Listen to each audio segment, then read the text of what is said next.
हेडलाईन्सचे प्रायोजक आहे NBC bearings, लांब पळण्यासाठी। अजित पवार, सुनेत्रा पवार, सुप्रिया सुळे बारामतीमध्ये तळ ठोकून।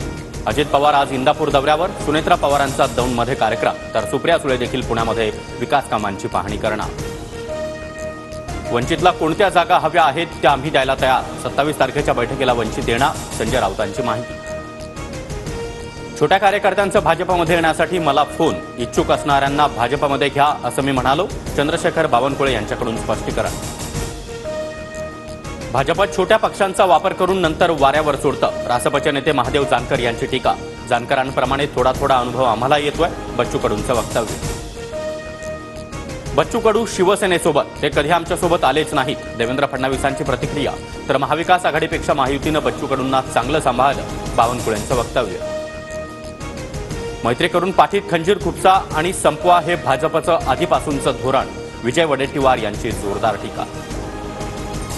मोठे पक्ष फोडायचे, छोटे पक्ष संपवायचे हीच भाजपची भूमिका, संजय राऊतांची भाजपवर टीका।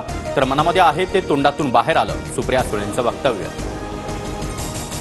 मनोज जरांगेंची मराठा आंदोलकांसोबत आज निर्णायक बैठक, मुख्यमंत्री आणि आरोग्यमंत्र्यांच्या जवळचा माणूस षडयंत्र रचतोय, जरांगेंचा गंभीर आरोप। सत्यता बाहेर पडली की वादळही तितक्याच वेगानं शमतं, जरांगेंचा अभ्यास नाही हे लोकांच्या लक्षात आलं, छगन भुजबळांची टीका। छत्रपती संभाजीनगर लोकसभेसाठी शिंदे गट आणि भाजपमध्ये रस्सीखेच, भाजपकडून अतुल सावे तर शिंदे गटाकडून संदीपान भुमरेंच्या नावाची चर्चा।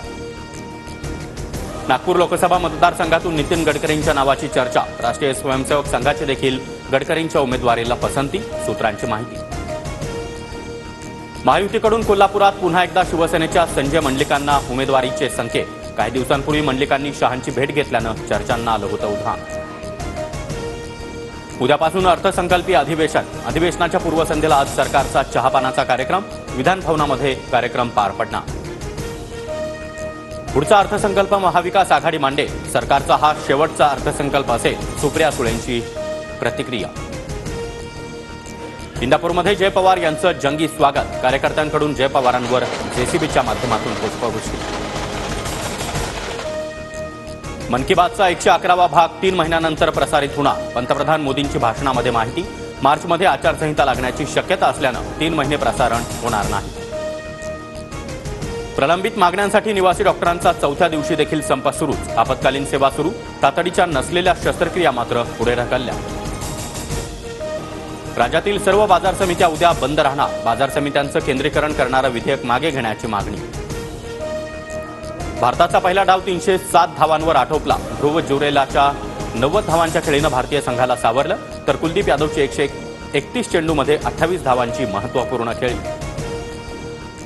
हेडलाईन्सचे प्रायोजक आहे एनबीसी बेरिंग्स, लांब पळण्यासाठी।